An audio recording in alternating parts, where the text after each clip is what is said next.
കഴിഞ്ഞ ദിവസം ഞാനൊരു ട്രേഡ് എടുത്തിട്ടുണ്ടായിരുന്നു. അത് ഇൻസ്റ്റാഗ്രാമിൽ പോസ്റ്റ് ചെയ്തായിരുന്നു. സോ കുറേ പേര് ചോദിച്ചായിരുന്നു അതെങ്ങനെയാണ് എടുത്തതെന്നും അതിൻ്റെ ബ്രേക്ക് ഡൗൺസ് ഒന്ന് പറഞ്ഞു തരാമെന്ന് കുറേ പേര് ചോദിച്ചായിരുന്നു. അതുകൊണ്ടാണ് ഈ വീഡിയോ ജസ്റ്റ് ഒന്ന് ചെയ്യാമെന്ന് വിചാരിച്ചത്. നമ്മളന്ന് URSDയിലായിരുന്നു ട്രേഡ് എടുത്തിരുന്നത്. ലണ്ടൻ കിൽസോണിലായിരുന്നു ട്രേഡ് കിട്ടിയിട്ടുണ്ടായിരുന്നത്. ഓൾറെഡി ഒരു ബുള്ളിഷ് ബയാസ് ആയിരുന്നു മാർക്കറ്റ് കാണിച്ചെങ്കിലും നല്ലൊരു സെൽ എൻട്രി അവിടെ കിട്ടുമായിരുന്നു. 1 ഹവറിലോട്ട് നോക്കുമ്പോൾ നല്ലൊരു സെൽ എൻട്രി ഉണ്ട്. ഡേ ടൈം ഫ്രെയിമിൽ നല്ലൊരു ബുള്ളിഷ് മാർക്കറ്റാണ്. പക്ഷേ ഒരു മൊത്തത്തിലൊരു കറക്ഷന് വേണ്ടി മാർക്കറ്റ് എന്തായാലും ഡൗൺ സൈഡിലോട്ട് ചെറുതായിട്ടൊരു മൂവ്മെൻറ്റ് തരാൻ ചാൻസ് ഉണ്ടെന്ന് അറിയായിരുന്നു. സോ നമ്മൾ നോക്കിയപ്പോൾ അവിടെ നല്ലൊരു ഹൈ ഉണ്ടായിരുന്നു. 1 ഹവറിൽ സ്വിംഗ് ഹൈ ഉണ്ടായിരുന്നു.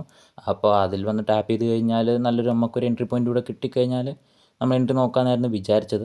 അത്യാവശ്യം മാർക്കറ്റ് അതിനെ നല്ല രീതിക്ക് തന്നെ റെസ്പെക്റ്റ് ചെയ്തായിരുന്നു. അപ്പം നമ്മൾ ലോ ടൈം ഫ്രെയിമിലായിരുന്നു. 1 ഹവറിൽ നമ്മൾ സ്വിംഗ് ഹൈ മാർക്ക് ചെയ്തിട്ട് ലോ ടൈം ഫ്രെയിമിൽ 5 മിനിറ്റ്സിലായിരുന്നു നമ്മൾ എൻട്രി നോക്കൽ. അങ്ങനെയാണ് നമ്മൾ എൻട്രി നോക്കൽ. അപ്പം 5 മിനിറ്റ്സിലോട്ട് സ്വിച്ച് ചെയ്തു.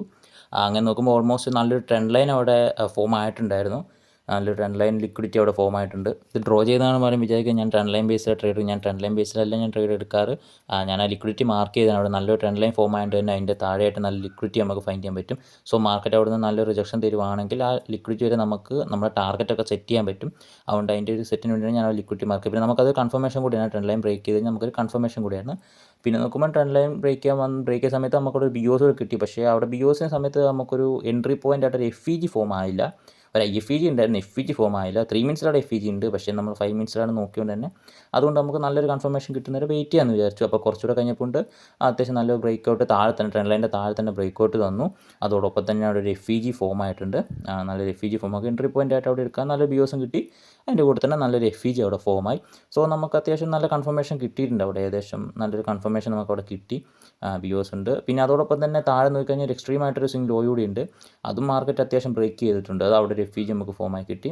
വരച്ച് കാണിച്ചു തരാൻ കുറച്ച് ക്ലിയർ ആകാൻ വേണ്ടിയിട്ട്. പിന്നെ നോക്കിക്കഴിഞ്ഞാൽ ഏകദേശം ഞാൻ ആ പോയിന്റിൽ നിന്നായിരിക്കും ഞാൻ എൻട്രി നോക്കുക. പിന്നെ നോക്കുമ്പോൾ ഞാൻ പറഞ്ഞില്ലേ താഴെ നമുക്ക് നല്ല MSS കിട്ടിയതാണ്. നല്ലൊരു സ്വിംഗ് ലോ ആയിരുന്നു ഇവിടെ. അതിനെ മാർക്കറ്റ് നല്ല രീതിക്ക് തന്നെ റെസ്പെക്റ്റ് ചെയ്ത് റെസ്പെക്ട് മീൻസ് ആ സ്വിംഗ് ലോനെ ബ്രേക്ക് ചെയ്ത് നല്ലൊരു ചേഞ്ച് ഓഫ് ക്യാരക്ടർ നമുക്ക് അവിടെ തന്നു. ചേഞ്ച് ഓഫ് ക്യാരക്ടർ ഏകദേശം ചേഞ്ച് ഓഫ് ക്യാരക്ടർ നമുക്ക് തന്നിട്ടുണ്ട് അവിടെ. ഒരു MSS നമുക്ക് തന്നിട്ടുണ്ട് മാർക്കറ്റ്. സോ അവിടെ എക്സ്ട്രീം ആയിട്ടൊരു സ്വിംഗ് ലോ ആയിരുന്നു. അതിനാണ് മാർക്കറ്റ് ബ്രേക്ക് ചെയ്തത്. സോ നമുക്ക് നല്ല റിവേഴ്സൽ അവിടെ പ്രതീക്ഷിക്കാം. അതോടൊപ്പം FEGയും കാര്യങ്ങളൊക്കെ ഉണ്ടല്ലോ. സോ നമ്മൾ ആ FEGൻ്റെ ഓപ്പണിങ്ങിലായിരുന്നു നമ്മൾ എൻട്രി നോക്കിയിരുന്നത്. അവിടുന്ന് ഒരു 1:2 ആണ് നമ്മൾ നോർമലി എടുക്കാറ്. സോ നമ്മൾ ആ SL നമ്മൾ ഏകദേശം സ്വിംഗ് ഹൈൻ്റെ മുകളിൽ വെച്ചില്ല. കാരണം അങ്ങോട്ട് മാർക്കറ്റ് പോയതിന് ചാൻസ് ഇല്ല. ഓൾറെഡി എടുത്തിട്ട് ലിക്വിഡിറ്റി ഒക്കെ ടേക്കൺ ചെയ്തതാണ്. ഇനിയിപ്പം മുകളിലോട്ട് പോകേണ്ട റീസൺ ഇല്ല അവിടെ. അപ്പം നമുക്ക് വേണമെങ്കിൽ അവിടെ ലോ വരെ വെക്കാം. കാരണം അവിടെ അതൊരു 1 ഹവറിൻ്റെ ഒരു സ്വിംഗ് ലോ ആണ്. അപ്പം നമുക്ക് വേണമെങ്കിൽ അവിടെ ലോ വരെ നമ്മുടെ എൻട്രി TP നമുക്ക് സെറ്റ് ചെയ്യാവുന്നതാണ്. പക്ഷേ അതിന് ഞാൻ നിന്നില്ല. കാരണം നമ്മൾ ഓൾറെഡി 1:2 ആണ് നമ്മൾ വെക്കുന്നത്. സോ ഓവറായിട്ട് ഞാൻ നോക്കാൻ നിന്നില്ല. നമുക്ക് മാക്സിമം നമുക്ക് എടുക്കാനുള്ള എടുക്കുക, മാർക്കറ്റിൽ നിന്ന് എസ്കേപ്പ് ആവുക. ഒരു മെത്തേഡാണ് ഞാനെപ്പോഴും നോക്കാറ് ട്രേഡ്. സോ ഞാൻ അതുകൊണ്ട് അതിലൊന്നും നിന്നില്ല. ഞാൻ ഏകദേശം 1:2 തന്നെ സെറ്റ് ചെയ്തു. ഇല്ലെങ്കിൽ 1:2.8 വരെ നമുക്ക് കിട്ടിയേനെ. കുഴപ്പമില്ല. നമ്മൾ 1:2 നമ്മൾ TP സെറ്റ് ചെയ്തത്. അത്യാവശ്യം നോക്കിക്കഴിഞ്ഞാൽ മാർക്കറ്റ് നല്ല രീതിക്ക് തന്നെ റെസ്പെക്റ്റ് ചെയ്യുന്നതാണ്. ഏകദേശം ആ ഒരു ഞാൻ വരച്ചൊരു POE ആ FEG മാർക്കറ്റ് ടാപ്പ് ചെയ്ത പാടെ തന്നെ ആ റിജക്ഷൻ തന്നെ അറിയാം. ആ സെറ്റപ്പിൻ്റെ എത്രത്തോളം ഒരു A+ സെറ്റപ്പാണ് എന്നുള്ളത്. അതിന് എത്രത്തോളം മാർക്കറ്റ് റെസ്പെക്റ്റ് ചെയ്യുന്നുണ്ട്. കാരണം അവിടെ നല്ലൊരു BOS തന്നു. പിന്നെ അതുപോലെ തന്നെ എക്സ്ട്രീം ആയിട്ടൊരു BOS അവിടെ തന്നിട്ടുണ്ട്. പിന്നെ നോക്കുമ്പോൾ FEG ഉണ്ട് അവിടെ. പിന്നെ ഒരു SMDയും കൂടെ നമുക്കൊരു ചെറിയ ഫോം ആയിരുന്നു. ഒരു ലോ ടൈം ഫ്രെയിമിൽ 5 മിനിറ്റ്സ് SMDയും കൂടെ നമുക്ക് ഫോമായി. അതൊക്കെ നമുക്കൊരു കൺഫർമേഷനാണ്. നമുക്കെല്ലാം വേണ്ട കൺഫർമേഷൻ അല്ലേ. കാരണം നമ്മൾ ചാടിക്കൊരു ട്രേഡിൽ എൻ്റർ ആകരുതല്ലോ. നമുക്ക് വേണ്ട നല്ല കൺഫർമേഷൻസാണ്. സോ എല്ലാം കൊണ്ടും നല്ലൊരു confirmation trend line breakout ഉണ്ടായിരുന്നു. ഒരു SMT ഉണ്ടായിരുന്നു. ഒരു BOS ഉണ്ടായിരുന്നു. എക്സ്ട്രീം BOS ഉണ്ടായിരുന്നു. അതോടൊപ്പം തന്നെ ഒരു IFEG FEG നമുക്കെല്ലാം ഉണ്ടായിരുന്നു. അത് അതിൻ്റെ റിയാക്ഷൻ തന്നെയാണ് അവിടെ കണ്ടത്. ആ മാർക്കറ്റ് എടുത്ത് എൻട്രി ടാപ്പ് ചെയ്ത പാടെ തന്നെ മാർക്കറ്റ് തന്നെ റെസ്പെക്റ്റ് ചെയ്യുന്നത് കണ്ടില്ലേ. നല്ലൊരു മൂവ്മെൻറ്റാണ് ഡൗൺ സൈഡിലോട്ട് തന്നത്. അപ്പോൾ ഞാനെടുത്ത എൻട്രി എങ്ങനെയാണെന്നും അതിൻ്റെ കൺഫർമേഷനൊക്കെ എന്താണെന്ന് കറക്റ്റ് ഡീറ്റെയിൽസ് ആയിട്ട് ഞാൻ പറഞ്ഞിട്ടുണ്ട്. എല്ലാവർക്കും മനസ്സിലായെന്ന് വിചാരിക്കുന്നു. ഡൗട്ട്സ് ഒക്കെ ഉണ്ടെങ്കിൽ ചോദിക്കുക. അപ്പം ഞാൻ ഈ കാണിച്ചു തന്നൊരു സെറ്റപ്പ് വെച്ച് നിങ്ങൾക്കിപ്പോൾ പ്രോഫിറ്റബിൾ ആകണം എന്നൊരു നിർബന്ധമില്ല. ആകാതിരിക്കാം. കാരണം വെച്ചാൽ നിങ്ങളുമായിട്ട് ഡിപ്പെൻഡ് ചെയ്ത് മാത്രം ഇരിക്കുന്നതാണ് നിങ്ങളുടെ ഇമോഷൻസ്, നിങ്ങളുടെ സൈക്കോളജി, നിങ്ങളുടെ റിസ്ക് മാനേജ്മെൻറ്റ്. ഇതൊക്കെയാണ് നമ്മൾ ട്രേഡിങ്ങിൽ മുന്നോട്ട് നയിക്കുന്നത്.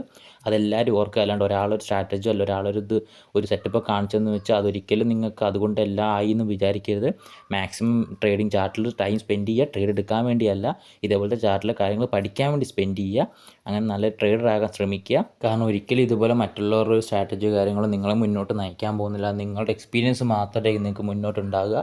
അപ്പം ഞാൻ ഓൾറെഡി എൻ്റെ ചാനലിൽ കുറച്ച് ഷോർട്സ് പോസ്റ്റ് ചെയ്തിട്ടുണ്ട്. ട്രേഡിംഗ് റിലേറ്റഡ് ആയിട്ട് നിങ്ങൾക്ക് പഠിക്കാൻ പറ്റുന്ന എൻ്റെ അറിവിൽ നിന്നുള്ള കാര്യങ്ങൾ ഞാൻ കുറച്ച് പോസ്റ്റ് ചെയ്തിട്ടുണ്ട്.